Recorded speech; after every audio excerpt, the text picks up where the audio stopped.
చూసుకోవాలి కదా. జనాలు చూస్తే అంటే జనంలో క్రెడిబిలిటీ లేదనో, లేకపోతే వైసీపీకి సంబంధించి వాళ్ళు ఇబ్బంది పెడుతున్నారో అని కాదు. ఇవన్నీ చూసినప్పుడు క్రెడిబిలిటీ పోతుంది. క్రెడిబిలిటీ ఏదైతే ఉందో, నేను దాని మీద ఉన్నాను అన్న జగన్ అన్న పేరు పోద్ది.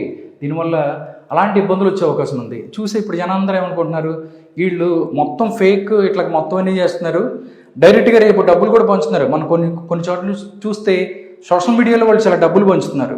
డబ్బులు కూడా ఫేక్ కాగితాలు ఇస్తున్నారా లేదా అని ప్రజలు భయపడే పరిస్థితి ఉంది. కాబట్టి చేసేటప్పుడు కొంచెం నాణ్యత గల గ్రాఫిక్స్ని వాళ్ళని పెట్టుకొని చేస్తే బాగుంటుందని నా అభిప్రాయం. నెక్స్ట్ ఇంకొక దానికి మనం చూస్తే ఇక్కడ చూడండి, ఇది 4 అనుకుందాం, ఇది 4 అనుకుంటే, 4th గ్రాఫిక్స్ అనుకుంటే, ఇక్కడ ఒక జనాలు ఈ సమూహం ఏదైతే ఉందో ఈ సమూహాన్ని మొత్తాన్ని ఇక్కడ నుంచి తీసుకొచ్చి మళ్ళీ ఇక్కడ పేస్ట్ చేశాడు. మొత్తం వైసీపీ సోషల్ మీడియా సంబంధించి ఎవరైతే ఉన్నారో, వైసీపీ సోషల్ మీడియాలో పనిచేసే గ్రాఫిక్ డిజైనర్లు కొంచెం నాణ్యత లేదు, వాళ్ళకి సరిగ్గా మెసేజ్ కన్వే చేయట్లేదు, లేకపోతే సరిగ్గా చేసే వాళ్ళు పెట్టుకోలేదు, లేకపోతే అమీర్పేట నుంచి తీసుకెళ్ళి పెట్టుకున్నారో తెలియదు. కానీ మరీ ఇంత ఈజీగా దొరికిపోతే ఎలాగండి? చూసిన వాళ్ళకి ఏమవుతుందంటే, ఏంట్రా బాబు ఎట్లా చేస్తున్నారు అనుకుంటుంది. ఎందుకంటే మిమ్మల్ని పెట్టుకున్న వాళ్ళు కూడా ప్రాబ్లం అవుతుంది. కాబట్టి చూసేటప్పుడు కొంచెం జాగ్రత్తగా చూసి పెట్టుకుంటే మంచిది, లేకపోతే ఈజీగా ఇలా దొరికిపోతాం.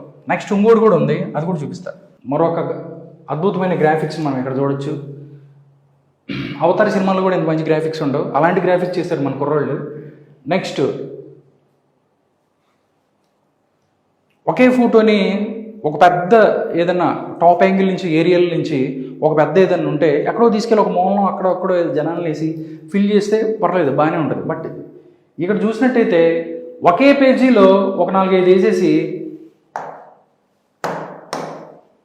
5 అనుకుంటే, ఇదిగోండి ఈ రెడ్ బాక్స్లో ఉన్నటువంటి ఈ 5th గ్రాఫిక్స్ సంచలనం, ఈ గ్రాఫిక్స్ని వేరే చోట ఎక్కడ వేస్తే బాగుంటుంది. తీసుకెళ్ళి సేమ్ ఇదిగో ఇక్కడ తమ్ముడు ఎవరు ఇక్కడ నుంచొని ఉన్నాడు, ఏదో తాగుతున్నట్టున్నాడు, ఇది బూమ్బుమ్ములు ఏదో నాకు తెలియదు, సేమ్ ఆ తాగుతున్న బ్యాచ్ ఆ సేమ్ ఫోటోని తీసుకొచ్చి ఇక్కడ వేసాడు. పేస్ట్, కాపీ పేస్ట్, సేమ్ చూడండి. ఇక్కడ ఒక రెడ్ షర్టు, 2 పింక్ షర్ట్లు, ఇక్కడ కూడా చూడండి ఒక red shirt 2 pink shirts, same దాన్ని తీసుకెళ్ళి మళ్ళీ జస్ట్ గ్యాప్ కూడా లేదు, మళ్ళీ ఇక్కడ ఇస్తాడు. 6వ గ్రాఫిక్ సంచలనం సేమ్ ఒక రెడ్ షర్టు 2 పింక్ షర్ట్లు. ఈ ఫోటోని మనం నిశ్చితంగా గమనిస్తే ఒకే దాంట్లో ఇది పరిస్థితి. అంటే ఇవన్నీ చూసినప్పుడు ఈ సోషల్ మీడియాలో ట్రోల్స్ జరుగుతున్నాయి, దారుణమైన ట్రోల్స్. ఇప్పుడు దాకా వైసీపీకి సంబంధించి మిగతా ఏదైతే ఉన్నాయో వాటికి సంబంధించి ట్రోల్ చేస్తారు, కానీ ఇలాగ ఇంత ఈజీగా దొరకపోతారు అనేది మాత్రం వాళ్ళు గ్రహిస్తున్నారో, లేకపోతే నెక్స్ట్ సభలో ఇలాంటివి రాకుండా చూసుకుంటే మంచిది అని నా అభిప్రాయం. నెక్స్ట్ ఇక్కడ చూడండి, ఇది ఒకసారి మనం చూస్తే ఇది లాస్ట్ గ్రాఫిక్ అనుకోవచ్చు మనం. ఈ 7th గ్రాఫిక్స్, దీంట్లో ఇక్కడ ఒక పెద్ద సౌండ్ బాక్స్కి సంబంధించి ఏదైతే ఒక స్టాండ్ ఉంటుంది. అంటే నార్మల్గా మనం ఈవెంట్స్లో చూస్తే ఒక పెద్ద సౌండ్ బాక్సెస్ పెట్టుకోవడానికి ఒక స్టాండ్ లాగా పెద్దది ఒకటి ఉంటుంది. దాని మీద మొత్తం తీసుకెళ్ళి ఎక్కిచ్చేసాడు. ఇక్కడ చూడండి ఒకసారి, ఈ మార్క్ చూస్తే ఆ స్టాండ్ మీద కూడా జనాన్ని వేసాడు. మరీ ఇంత దారుణంగా ఇలా చేస్తుంటే నిజంగా ట్రోల్ చేస్తారు. డెఫినెట్లీ మీరు 90 కోట్లు మేము ఖర్చు పెడుతున్నాం ప్రతి సభకి అన్నట్లు చెప్తున్నారు. 90 కోట్లు దేనికి ఖర్చు పెట్టేది గ్రాఫిక్స్ కూడా కొంచెం మంచిగా ఖర్చు పెట్టి నాణ్యత గల గ్రాఫిక్ డిజైన్లు తీసుకుంటే ఇలాంటి మిస్టేక్స్ లేకుండా ఉంటుంది. జనాలు అనుకుంటున్నారు ఇలాంటివి చేస్తే ఈజీగా దొరికిపోతున్నాం కదా, అలా కాకుండా ఏదైనా మంచి గ్రాఫిక్ డిజైనర్లు తీసుకొని మంచిగా మీరు చేస్తే బాగుంటుంది అనే ప్రయత్నం జరుగుతుంది అని జనాలు చెప్తున్నారు.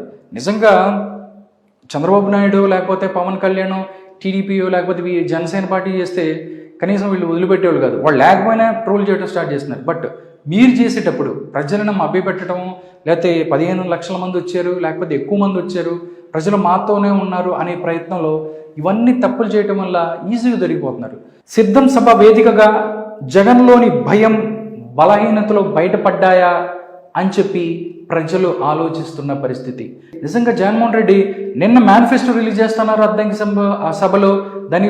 దాంతోపాటు మేనిఫెస్టోతో పాటు కొంతమంది అభ్యర్థులు ఎవరైతే ఉన్నారో వాళ్ళని కూడా వాళ్ళ యొక్క లిస్ట్ కూడా మేము రిలీజ్ చేస్తామన్న పరిస్థితి ఆ సభలో. బట్ నేను చూస్తే టీడీపీ, జనసేన, బీజేపీ పోతూ తర్వాత మైండ్ బ్లాక్ అయిన పరిస్థితి ప్రభుత్వానికి కావచ్చు, జగన్మోహన్ రెడ్డి కావచ్చు.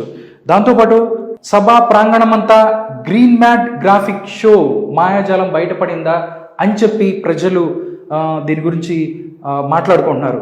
మేనిఫెస్టో లేదు, జాబితా లేదు, ఆఖరి సిద్ధంలోనూ పాత రాగాన్ని ఆశ్రయించారా అని చెప్పి మాట్లాడుకుంటున్నారు ప్రజలు.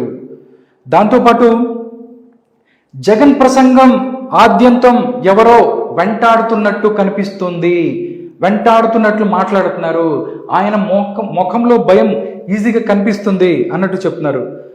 మేదరమెట్లలో సీఎం ప్రసంగం ఆయనకి వీడ్కోలు సభలా జరిగింది అని చెప్పి ప్రతిపక్షాలు దీంతో మాట్లాడుతున్నాయి. ఓటమి భయంతోనే బ్లాక్ మెయిలింగ్ రాజకీయానికి దిగారా అని చెప్పి ప్రతిపక్షాలు మాట్లాడుతున్నాయి. ఆయన చెప్తున్నారు మొత్తం నేను ఇస్తున్న ఇవి సంక్షేమ పథకాలకు ఏదైతే ఉన్నా 54 లక్షల కోట్లు అవుతుంది. దాంతోపాటు చంద్రబాబు నాయుడు ఎవరైతే ఉన్నారో ఆయన ఇచ్చిన సూపర్ 6కి సంబంధించి అవి కూడా జనాలకు ఇవ్వాలనుకుంటే అంతకన్నా ఎక్కువ 1.46 అంటే 1,40,00,000 కోట్ల రూపాయలు ఖర్చు అవుతుంది. ఎక్కడి నుంచి ఇస్తాడు చంద్రబాబు నాయుడు ఇచ్చే పరిస్థితి లేదు అన్నట్లు మాట్లాడుతున్నారు అని చెప్పి ఆయన నిన్న మాట్లాడాడు. తాను రాకపోతే సంక్షేమ పథకాలు ఆగిపోతాయని బెదిరించడం దేనికి సంకేతం? నేను రాకపోతే కాబట్టి ఆయన ఏంటంటే చంద్రబాబు నాయుడు సంక్షేమ పథకాలు అమలు చేసే పరిస్థితిలో లేడు, బట్ నేనైతే 54 లక్షల కోట్ల రూపాయల సంక్షేమ పథకాలు ఇస్తున్నాను, బట్ నాకు ఓటీకి పోతే ఇవన్నీ మీకు రావు అని ఆయన చెప్తున్నాడు నేను సభలో. అది మళ్ళీ ఇంటింటికి వెళ్ళి జనానికి కూడా ఎవరైతే ఉన్నారో ప్రతి ఒక్కళ్ళకి చెప్పమని చెప్తున్నాడు. ఇవన్నీ దేనికి సంకేతాలు? టీడీపీ, జనసేన, బీజేపీ పొత్తుపై విసురులతో జగన్లోని టెన్షన్ బయటకు వచ్చిందా అని చెప్పి ప్రజలందరూ మాట్లాడుకున్న పరిస్థితి కనిపిస్తుంది. తన విమర్శల్లో బీజేపీ పేరెత్తడానికి కూడా జగన్ ఎందుకు భయపడుతున్నాడు అని చెప్పి చర్చ జరుగుతుంది. నిన్న అద్దంకి సభ చూస్తే మొత్తం క్లియర్ కట్గా వాళ్ళ యొక్క అభద్రతా భావం కనిపించింది. బీజేపీని ఒక్క మాట కూడా అక్కడ నుంచి మాట్లాడలేదు, ఒక్క మాట కూడా పేరెత్తడానికి కూడా భయపడ్డాడు. దీనంతటికి అంటే టోటల్గా వాళ్ళు చూస్తే జనం ఏమనుకుంటున్నారంటే ఓటమికి ఆయన సిద్ధమా అని ప్రతిపక్షాలు అడుగుతున్నారు. దాంతో ప్రజలు కూడా మాట్లాడుతున్నారు. నిజంగా దానికి సంబంధించి జనం ప్రజామోదం ఉంది, ప్రజలు మా దగ్గర ఉన్నారంటే డెఫినెట్లీ ఈజీగా మౌత్ అవ్వచ్చు, ఇంకోటి అవ్వట్టు జనాలు చర్చించుకుంటారు. బట్ ఇలాగా ఫేక్ ఫోటోలతో, ఫేక్ వీడియోలతో సోషల్ మీడియాలో దాన్ని ట్రెండ్ చేసుకుంటూ జనాన్ని మోసం చేద్దాం అనుకుంటే మాత్రం ఈజీగా దొరికిపోతారు.